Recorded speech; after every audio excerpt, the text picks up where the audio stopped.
Tim here. Welcome to the Care Beyond webcast. And tonight we've got a great presentation by Dr. Kristin Miller. Now, if this is your first time on here, I'm going to encourage you to take some notes. Dr. Miller has some fantastic information for you that I think is going to be really, really helpful. Now, tonight what Dr. Miller is going to be covering is a little bit about avoiding the ill care, pill care trap. And Dr. Miller is a functional medicine expert, board certified MD, tremendous background, and it's been a privilege to be able to work with Dr. Miller for the last year or so. And she's got some great insight. So with no further ado, I'm going to bring on Dr. Kristin Miller. Dr. Miller? Hi there, everyone. I'm happy to be there with you here this evening. As Tim said, I'm an anti-aging regenerative medicine specialist. And what that means is a lot of folks that came into my office, they come into my office and they have bags full of pill containers like you see on the first slide here. Many of them have been searching for answers for why they don't feel well. They want to feel better, and they just feel like they're in this trap, or they're in this cycle that they don't know how to break out of. So that's why I titled this presentation "Avoiding That Ill Care Pill Care Trap." Because a lot of us, we go and we seek medical advice because we want to get better. We want to be healthy. We don't want to be in a state of maintaining our illness or just managing our illness. And so we're going to talk about what happens between when you're healthy and then when things are changing and then you get slapped with a disease diagnosis. Well, it's not, there is a spectrum, there is a process that occurs under the surface where things are changing underneath in the body on a cellular level in many circumstances. And so you might seek medical advice for not feeling well, but all of the testing may not be able to identify perhaps what it is. And maybe you're told, well, you know, things are off a little bit, but let's just follow it. Let's recheck and come back in 3 months or 6 months. Well, what I do as a functional medicine specialist is I look at what's going on. I look at what your symptoms are and delve into why. So not just what the symptoms are, but why, what's going on under the surface. And we want to intervene before you get into that, check that box with a diagnosis. That's where we want to intervene. And if you've already had a diagnosis or more than one diagnosis, well, we want to look at what's been set up under the surface that has led you to the circumstance of having this diagnosis. And what can we do to help the body's own innate repair processes to kick into gear? Because that's how we were designed to be well. Now, when you're seeking medical advice, there are a lot of different terminology, different labels, and different training backgrounds from specialists that are that have been trained in, let's say, not conventional or Western medicine. Now, you are seeing more and more Western medicine physicians. They're learning. They're learning the importance of vitamins and nutrients, and so some of them are incorporating some of these principles into their practice, which is so refreshing, so incredibly refreshing. But here's some of the terms that you might have come across. Now, my specialty is anti-aging, regenerative, and functional medicine. And I did a fellowship in anti-aging, metabolic, and functional medicine. So the first two lines have to do with that kind of a training background. So that background is a fellowship, and then you take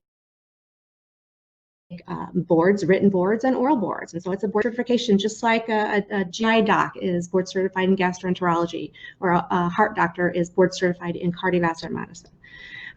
But then you have these other labels, and there used to be kind of a negative connotation about them. It used to be looked at as, well, these are different ways of just using non-science-based recommendations and just having people try different things without the backup, without there being good evidence for these things to work. Well, there's some fantastic research that's been done on nutrients all over the world. And so those old preconceived opinions really don't hold water anymore. But with any of these terms that you may see on this list, any provider that you are looking to see personally that is going beyond just a traditional Western medicine model, you want to look at the training. You want to make sure that this isn't someone who's just done a weekend course and then has a certificate on the wall, because it is your health. But the principles behind functional medicine really are getting at evaluating the symptoms, looking at the why that's behind the what. But it all comes down to the cell. It comes to good scientific, evidence-based medicine, good science, good research that's done on these different nutrients. And we've known for years, we're taught physiology in medical school. And so we know how important these nutrients are every step of the way. From when your cells are building a protein, even these nutrients are a factor in helping to determine which genes are turned on to produce a particular protein. This is even on a subcellular level. So we know how important nutrients are, and we know how important it is to have a good nutritional composition in your body so that your cells can communicate with one another. So all of the regulatory processes that you have in this design to be well are going to function. They're going to function when you have the basic support structures there, when you have the nutrients to support these processes.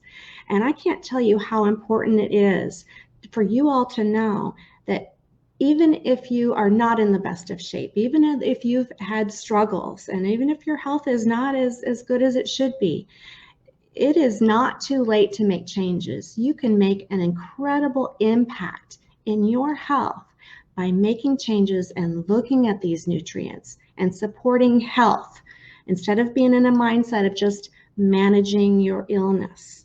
So I want you to think about that. Think about how much power that you have to make a difference in how your body functions and how you feel. Okay? Very important. Very important. Again, and all of this hinges on supporting the body's own mechanisms to be well. We've learned so much, in medicine, especially the last 10 years, I want to say. When I was in medical school, we weren't even taught about the endocannabinoid system. It wasn't even acknowledged to exist. We didn't know about it. And now we know that it's there, and it's an important part of this process. So when we look at how your body's structures are functioned, it starts with a cell. It even goes below that. It's the organisms within the cell. These organelles, these are the ones that are responsible for taking your DNA and having that transposed into what proteins are going to be produced, how are they going to come together, and how are those going to be used to produce something else or to send a signal to other cells so that things can be checked and things can be compensated for if there's something not going correctly. So very important. So it even goes subcellular, and then the cell, and then you have cells together that make up your tissue and your organs and on up. And then all of these different organ systems are present, but the one system that communicates with all systems in the body, it's kind of an oversight, kind of like a foreman in a factory. I've used that analogy before. Where you might have a series of systems in your body that are functioning and something is not going right with one. Well, the endocannabinoid system is a regulatory system. So in terms of this slide here, you can think of the endocannabinoid system being between an organ system and the organism, your body as a whole. So it's such an important regulation. And we know as we age and under stress, different conditions, and lack of nutrients, our bodies don't produce its own cannabinoids well. And so that can lead to difficulty with the cell communication going as it should. It can lead to inflammation setting up, immune system problems, gut problems. neurological, memory problems, all across the course. Again, because the endocannabinoid system communicates throughout the entire body. So that's one of the regulatory systems, and Tim is going to talk to you about some of the Care Beyond products which can help support when your body can't produce those cannabinoids as well as they should. Again, it's all geared toward a functional medicine approach. We want to maintain function in the body, good function in the body. And when we do that, we tend to age well, and we tend to feel a whole heck of a lot better too. Now, when you have a symptom, let's take a look at when you have a symptom. You know, it's not necessarily that a symptom is caused directly by a particular problem. You can have a symptom, like for example, if you break your arm, you have a symptom, you have pain in your arm, and that symptom came about because you broke it. Okay, so that's a direct result. Something directly is causing that symptom. You can also develop a symptom like fatigue in your body, and fatigue, you know, perhaps when it's being worked up by your standard medical practice, maybe your labs come back okay, and they say, well, fatigue is just because you're not sleeping well enough, so get better sleep. Well, we all want to get better sleep, sure, but fatigue can be a secondary problem. It can be a symptom caused because your body is compensating for a lack of a fatty acid. And so you need that fatty acid for the cells to communicate.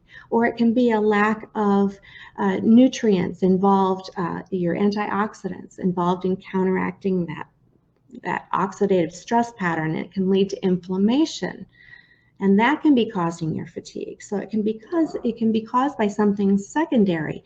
Oftentimes those are the issues where the core problem can get missed because we're chasing a direct pathway.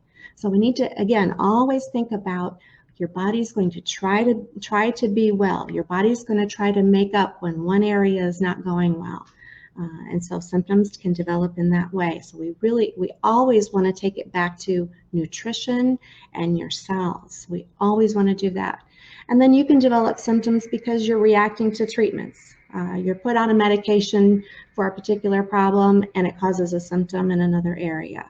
And oftentimes that can lead down to this pill parade. I call it the pill parade, because you can get put on one medication or two for a particular diagnosis. And I'm not against all medications, so I don't want you to get that impression. But I always want to take a look at your nutrients and your overall health, because if we just count on a particular medication, and you know, anytime a medication has an effect, by definition, it has a side effect. It just does. They all do. All medications have side effects. Some of them have big long lists and others not so much.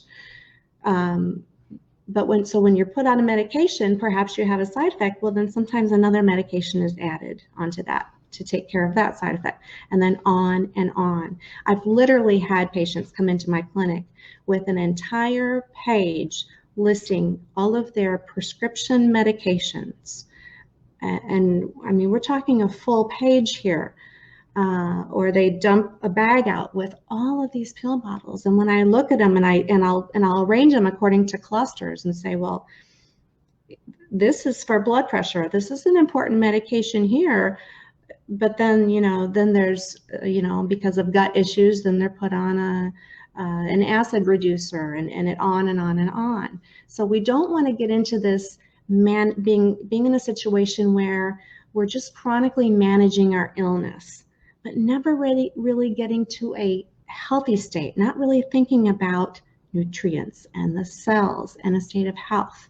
When we support that, when we support what's going on down to the basics, then a lot of times the body has this great ability to regenerate itself. Your body is constantly producing new cells, some quicker than other, depends on which part of the body we're talking about.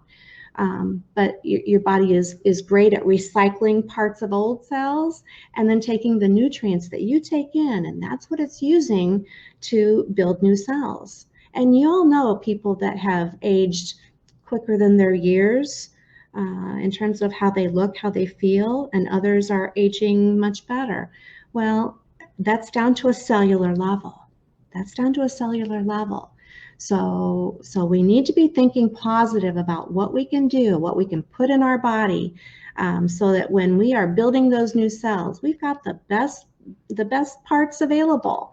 We don't want rusty bike parts that you put on a bicycle to fix it up. You want a good quality part. So think about that. Think about what you're putting in. Think about your activity level. Think about your own state of wellness and where you want to focus. And think about the quality of your cells. And you absolutely can make changes.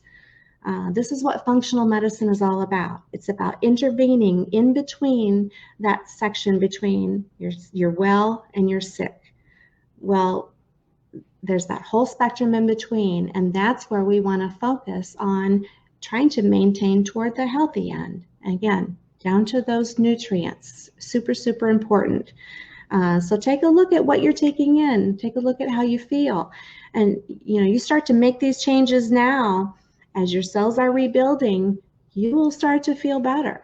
You'll start to feel better. So thank you, and I hope you got a lot out of this. I'm going to be talking much more in some future webinars about some real specifics about what I've talked about here tonight. But whatever you do in terms of supplementing your nutrients, always choose pharmaceutical grade and reputable companies. Whatever you can't get from Whole Foods, then you want to get from very, very high quality. You wouldn't put a low quality part in your body, right? So you want to go with the highest quality so you know what you're getting and it's pure.